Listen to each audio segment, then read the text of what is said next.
ఏపీలో మొత్తం 175 అసెంబ్లీ సీట్లు ఉంటే వాటిలో 34 అసెంబ్లీ స్థానాలు ఒక ఉమ్మడి ఉభయ గోదావరి జిల్లాలో ఉన్నాయి. తూర్పు గోదావరి జిల్లాలో 19, పశ్చిమ గోదావరి జిల్లాలో 15 అసెంబ్లీ స్థానాలు ఉన్నాయి. రాజకీయ చైతన్యానికి ఈ జిల్లాలకు పేరు. ఇక ఈ జిల్లాలో ఎక్కువ సీట్లు గెలుచుకున్న పార్టీ రాష్ట్రంలో అధికారంలోకి వస్తుందని సెంటిమెంట్ ఉంది. ఇక 2014లో అదే జరిగింది. టీడీపీకి ఎక్కువ సీట్లు రావడంతో పవర్లోకి వచ్చారు చంద్రబాబు. ఇక 2019లో వైసీపీ సత్తా చాటడంతో తెలుగుదేశం పార్టీ చతికిల పడింది. ఇక ఇప్పుడు 2024లో ఏం జరుగుతుంది అనేది ఒక ఉత్కంఠగా నెలకొంది.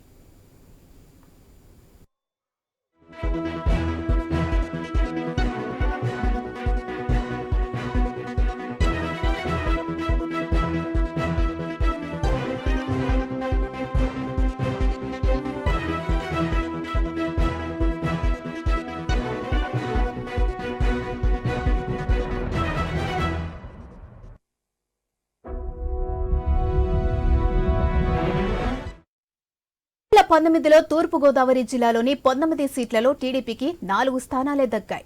జనసేన ఖాతాలో 1 పడింది. ఇక మిగతా 14 వైసీపీ గెలుచుకుంది. పశ్చిమ గోదావరి జిల్లాలో 15 అసెంబ్లీ స్థానాల్లో టీడీపీకి 2 గెలుచుకుంది.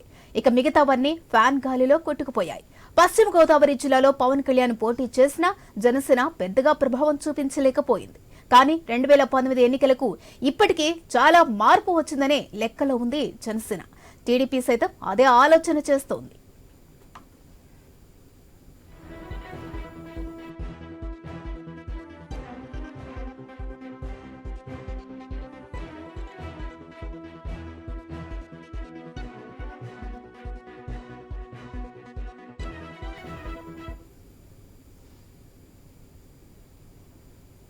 పవన్ కళ్యాణ్ తన తొలి వారాహి యాత్రను గోదావరి జిల్లాలోనే మొదలుపెట్టారు. తాజాగా కాకినాడలో 3 రోజుల పాటు సుదీర్ఘ మంతనాలు చేశారు పవన్ కళ్యాణ్.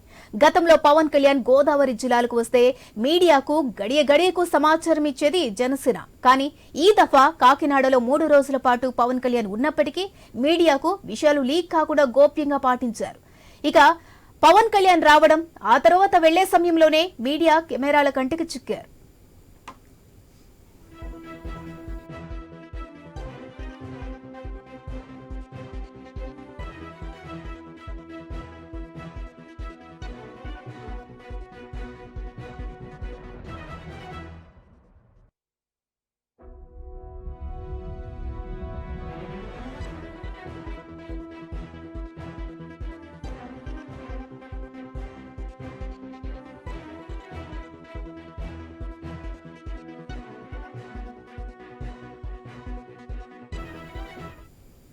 ఇక 3 రోజుల పాటు పవన్ కళ్యాణ్ ఏం చేశారు?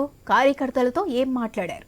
టీడీపీ జనసేన పొత్తు ఎన్నికలో కలిసి సాగడంపై జనసేన కార్యకర్తలకు ఏం చెప్పారు అనేది పెద్ద మిస్టరీ.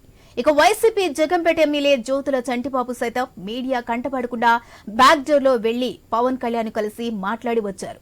పవన్ కళ్యాణ్ చివరి రోజు వెళ్లిపోతున్న సమయంలో జిల్లాలోని టీడీపీ ఎమ్మెల్యేలు, ఇన్ఛార్జీలు వెళ్లి మర్యాదపూర్వకంగా కలిశారు.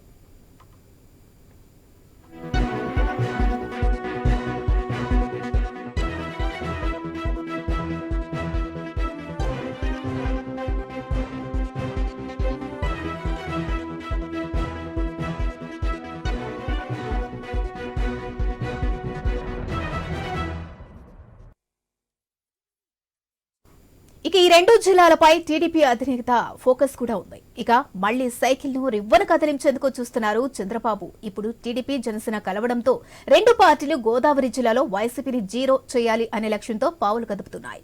సంక్రాంతిలోపు సీట్ల ఖరారు కొలికి వచ్చే అవకాశం కనిపిస్తుంది. ఇప్పటికే చంద్రబాబుతో పవన్ కళ్యాణ్ భేటీలో సూత్రప్రాయంగా ఏ స్థానాల్లో పోటీ చేయాలో ఒక అంగీకారానికి వచ్చినట్లుగా తెలుస్తోంది. ఆ విషయాలను పూర్తిగా వెల్లడించకపోయినా ఎన్నికల్లో పరస్పరం సహకరించుకోవాలని క్యాడర్ కు చెప్పేశారు.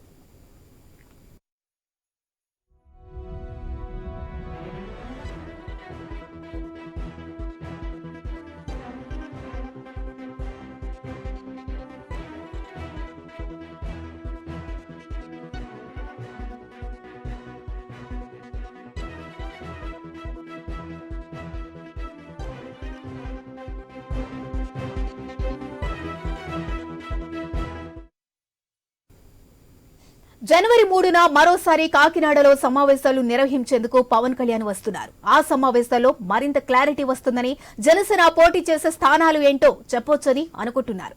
తాజాగా జరిగిన భేటీలో 3 రోజుల పాటు కాకినాడ లోక్సభ పరిధిలోకి వచ్చే అసెంబ్లీ నియోజకవర్గాలపై పూర్తి స్థాయి సమీక్ష చేసి లోతైన సమాచారం సేకరించినట్లుగా తెలుస్తోంది.